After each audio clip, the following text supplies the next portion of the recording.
Good morning students. स्वागत है आप सभी का हमारे यूट्यूब चैनल पर जिसका नाम है शॉर्ट क्लासेस। आज मैं आधुनिक भारतीय इतिहास का एक महत्वपूर्ण विषय जो है vernacular press act. Vernacular press act के विषय में शुरू करने से पहले मैं आपको बताना चाहूँगा कि वर्नाकुलर प्रेस एक्ट भारतीय जनभावना के साथ खिलवाड़ करने वाला एक अत्यंत ही दमनकारी एक्ट था।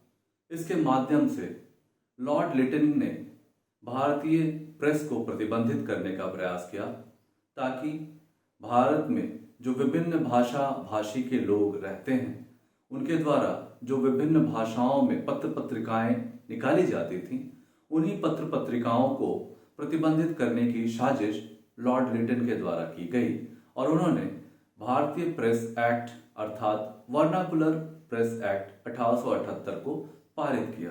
तो चलिए इसको हम विस्तार से जानने का प्रयत्न करते हैं कि ये आखिर था क्या। तो आज जो हमारा अध्ययन का विषय है वो है वर्नाकुलर प्रेस एक्ट।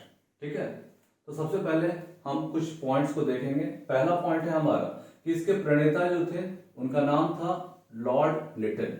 ठीक है, इसका प्रारंभ कब हुआ? तो ये प्रारंभ हुआ है 1878 ईस्वी में। ठीक है, आगे बढ़ते हैं। इसके महत्वपूर्ण प्रावधानों की चर्चा करें तो इसके पहले महत्वपूर्ण प्रावधान थे, इसके द्वारा भारतीय भाषाई प्रेस को नियंत्रित करने का प्रयास किया गया। दूसरा जो इसका महत्वपूर्ण पॉइंट है, इसके द्वारा किसी भी पत्र पत्रिकाओं द्वारा ब्रिटिश विरोधी लेखों को प्रतिबंधित करने का प्रयास किया गया। तीसरा, प्रेस जो होते थे, जो अपनी पत्रिकाएं निकालते थे, प्रेस को बॉन्ड भरना था कि वह असंतोष, जाति या धार्मिक उन्माद संबंधी किसी भी प्रकार का लेख नहीं छापेंगे। इसके अलावा सरकार जो थी वो किसी भी समय चेतावनी, जमानत या जमानत जब्ती कर सकती थी। अपराध की पुनरावृत्ति अर्थात वो दोबारा अगर उस तरह के लेख छापते थे प्रेस, तो अपराध की पुनरावृत्ति होने पर प्रेस को पूरी तरह से जब्त भी किया जा सकता था।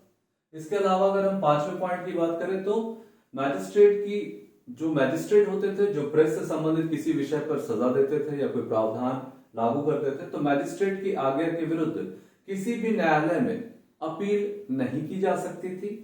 और इसके एक महत्वपूर्ण प्रावधान ये भी है कि प्रेस को यह छूट प्राप्त थी कि वह लेखों को सरकारी अधिकारियों को दिखाकर इसे छाप भी सकते थे। अगर सरकारी अधिकारी संतुष्ट हो जाते कि लेख में किसी भी तरह के अवांछित तत्व नहीं है तो वो इसको छापने का अधिकार रखते थे। तो इस प्रकार से ये कुछ महत्वपूर्ण प्रावधान है जो आपने अभी देखा। इसके बाद हम इसके प्रभावों की बात करें तो हमने देखा कि जब लॉर्ड लिटन ने वर्नाकुलर प्रेस एक्ट को पारित करवाया 1878 ईस्वी में, उसके बाद विभिन्न भारतीय भाषाओं की पत्र पत्रिकाओं को जब्त कर लिया गया, यानी सैकड़ों की संख्या में पत्र पत्रिकाएं जब्त की गई।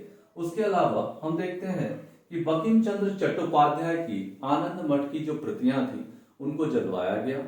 अंग्रेजों ने एक फूल डालो शासन करो की नीति के तहत मुसलमानों को उकसा करके उनकी बंकिम चंद्र चट्टोपाध्याय की जो आनंद मठ है, जिससे वंदे मातरम गीत प्रज्वलित हुआ है, जो राष्ट्रीय चेतना को जगाने का महत्वपूर्ण कार्य किया था, इसकी कई प्रतियों को जलवा दिया गया मुसलमानों के द्वारा। तीसरा जो पॉइंट है कि भारतीय जनभावना को इसके माध्यम से दबाने का प्रयास किया गया। और अंतिम में हम देख सकते हैं कि जब इंग्लैंड में सत्ता का परिवर्तन होता है और भारतीयों का रोष लगातार तेजी से बढ़ता चला जाता है, तो इसके दबाव में आकर लॉर्ड रिपन जो आते हैं बन करके, उन्होंने 1881 ईस्वी में इसे रद्द कर दिया। तो कुल मिलाकर अगर हम बात करें वर्नाकुलर प्रेस एक्ट की, तो वर्नाकुलर प्रेस एक्ट के माध्यम से भारतीयों की जन भावना, जो कि वो विभिन्न भाषाओं की पत्र पत्रिकाओं के माध्यम से राष्ट्र को राष्ट्रीय चेतना जागृत करने के लिए जो वो प्रेस के माध्यम से अपने लेख प्रकाशित करते थे, उनको कुचलने का प्रयास किया गया। इसके विरुद्ध इन्होंने अनेक कठोर प्रावधान किए। उन प्रावधानों के अंतर्गत प्रेस को पूरी तरह से संकुचित कर दिया गया। उसमें किसी भी प्रकार का जन विरोधी, सरकार विरोधी या राष्ट्र विरोधी भावनाओं के लेखों को छापने की इजाजत नहीं दी गई। उनको दबाने कुचलने का प्रयास किया गया।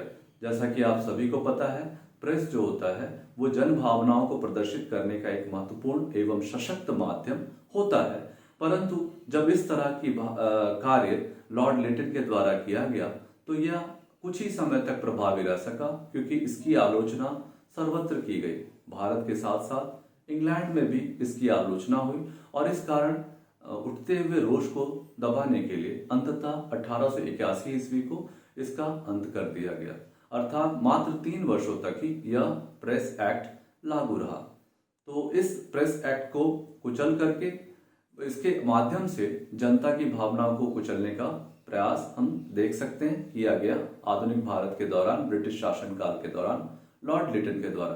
तो आज के लिए हम इस विषय को यहीं विराम देंगे। उम्मीद करता हूं यह विषय आपको समझ में आ गया होगा। आज के लिए इतना ही। धन्यवाद।